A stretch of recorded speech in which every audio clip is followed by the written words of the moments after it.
Hello guys, welcome back to my blog. आज मैं जिस किताब की बात करूंगा उसे पढ़ने के बाद लाखों लोगों की लाइफ में असली बदलाव आया है। थिंक एंड ग्रो रिच दुनिया की सबसे ज्यादा पढ़ी जाने वाली सक्सेस बुक्स में से एक बुक। इसे नेपोलियन हिल ने 25 साल की रिसर्च के बाद लिखा है। जी हाँ, पूरे 25 साल।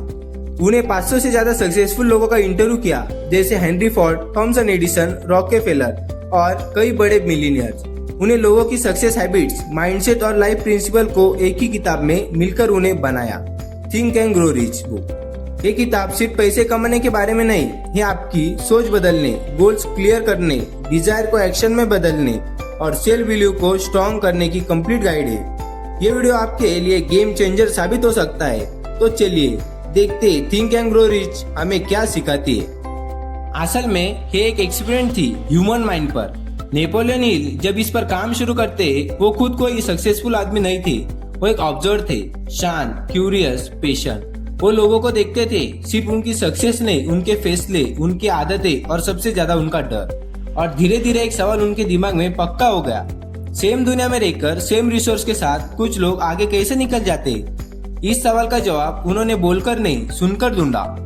1908 में जब वो एंड्रयू कार्गिनी का इंटरव्यू लेने गए, तो इंटरव्यू के बाद कुछ अनयूजुअल हुआ।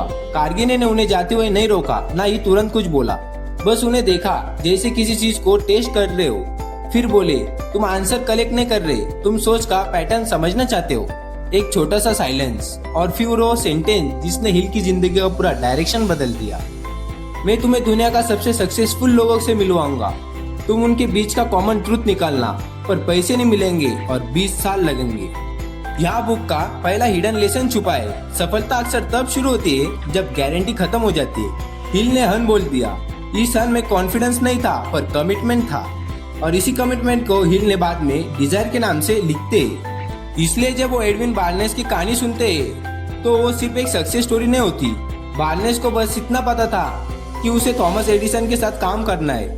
कैसे ये नहीं पता, कब ये भी नहीं पता। वो एडिसन के ऑफिस पहुंच गया, ना अपॉइंटमेंट ना क्वालिफिकेशन, और यही पे लोग यूजली रुक जाते हैं। पर बर्न्स ने एक चीज और की। उसने अपने दिमाग में एक ऑप्शन बंद कर दिया, पीछे हटना। एडिसन ने उसे एक छोटी सी जॉब दी, बर्न्स ने उसे एक्सेप्ट किया, पर अपने आप को छोटा नहीं माना। हिल या क्वाइटली एक बात बोलते जो लोग मिस कर देते। डिजायर का मतलब रिजल्ट देखना नहीं, अपने आइडेंटिटी को गोल के साथ अलाइन करना है। सालों बाद जब एडिसन एक नए प्रोडक्ट के साथ कंफ्यूज थे, बर्न्स ने मार्केटिंग का आइडिया दिया और वही से एम्प्लॉय नहीं, पार्टनर बने। बर्न्स लकी नहीं थे, वो मेंटली प्रिपेयर्ड थे। और यही से हिल फेथ की बात करते। फेथ का मतलब बिलीव नहीं होता, फेथ का मतलब होता है अपने दिमाग को बार बार एक ही डायरेक्शन में ट्रेन करना। क्योंकि दिमाग सिंपल रूल फॉलो करता है। जो बात तुम रोज इमोशन के साथ रिपीट करते हो, वो बात तुम्हारा सबकॉन्शियस सच मान लेता है। इसलिए टैलेंटेड लोग भी पीछे रह जाते, क्योंकि वो रोज खुद से कहते रहते, मेरे बस का नहीं, मैं लकी नहीं हूँ। हिल इसे ऑटो सजेशन कहते, पर असल में सेल्फ प्रोग्रामिंग है। जैसे जिम में बॉडी बनती है, वैसे वर्ड से माइंड बनता है। इसी ट्रेन माइंड को हिल इमेजिनेशन के थ्रू और आगे ले जाते। जब वो एडिसन के साथ बैठते, तो उन्हें एक अजीब चीज दिखती है। एडिसन फेलियर को फेलियर की तरह ट्रीट ही नहीं करते। 1000 एक्सपेरिमेंट फेल हो चुके होते हैं और एडिसन शांत होते हैं। कोई पूछता है, आप थके नहीं? एडिसन कहते, अब मुझे 1000 तरीके पता है जो काम नहीं करते। हिल या गहरा ट्रूथ समझते। जो लोग सिर्फ प्रेजेंट रियलिटी को देखते, वो वही रुक जाते। जो इमेजिनेशन से रियलिटी को चैलेंज करते, वही आगे बढ़ते। इसलिए हिल नॉलेज के चैप्टर में हेनरी फोर्ड का इंसिडेंट लिखते। कोर्ट रूम में फोर्ड से सवाल पूछा जाता है और वो जवाब देने से मना कर देते हैं। लोग हंसते।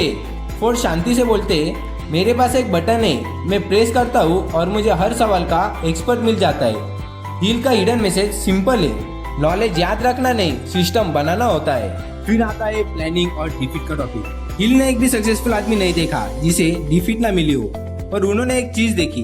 जो लोग डिफीट को फाइनल मान लेते, वो वही रुक जाते, और जो लोग डिफीट को टेम्पररी समझते, वो डायरेक्शन बदलते, आइडेंटिटी नहीं। इसलिए हिल बार बार डिसीजन पर वापस आते। सक्सेसफुल लोग जल्दी डिसाइड करते और धीरे चेंज करते। अनसक्सेसफुल लोग जिंदगी भर वेट करते रहते परफेक्ट मोमेंट का, और यही प्रेसिशन का टेस्ट होता है। गोल्ड माइन वाली कहानी सिर्फ गोल्ड की नहीं है। गोल्ड सिर्फ 3 फुट दूर था, पर पहला आदमी इमोशनली थक चुका था। हिल क्वाइटली बोलते, लोग फेल नहीं होते, वो सिर्फ हिम्मत गलत वक्त पे छोड़ देते। और इसी पूरी जर्नी में कोई भी अकेला नहीं होता। इसलिए मास्टरमाइंड आते मल्टीपल डिसिप्लिन माइंड के साथ। एडिसन अकेले नहीं थे, कार्नेगी अकेले नहीं थे। आइडियाज तब तेज बनते जब ईगो कम हो जाता है। और फिर हिल लास्ट मिनट पर फियर की बात करते। फियर लाउड नहीं होता, वो धीरे बोलता है, कर लेंगे, लोग क्या कहेंगे। फियर फ्यूचर का झूठ होता है जो प्रेजेंट की ताकत खा जाता है। हिल कहते फियर को मारना नहीं होता, पहचानना होता है। और तब जाकर बुक का असली मैसेज सामने आता है। थिंक एंड ग्रो रिच पैसा प्रॉमिस नहीं करती, वो सिर्फ इतना कहती है अगर तुम अपनी सोच को डिसिप्लिन कर लो तो जिंदगी तुम्हें रेजिस्ट करना बंद कर देती है। पैसा सिर्फ एक इफेक्ट है, कॉस्ट तुम्हारा थिंकिंग है। ये बुक लाउड नहीं है इसलिए लोग इसे इग्नोर कर देते हैं। पर अगर तुम इसे शोर में नहीं शांति में सुनो तो ये धीरे धीरे तुम्हारी सोच बदल देती है। और जब सोच बदल जाती है, अगर आपको ये वीडियो पसंद आया हो तो लाइक करें, शेयर करें और कमेंट में बताएं think and grow rich book का रिव्यू कैसा लगा। मिलते हैं अगले ब्लॉग में। Till then, keep learning and keep growing. Thank you.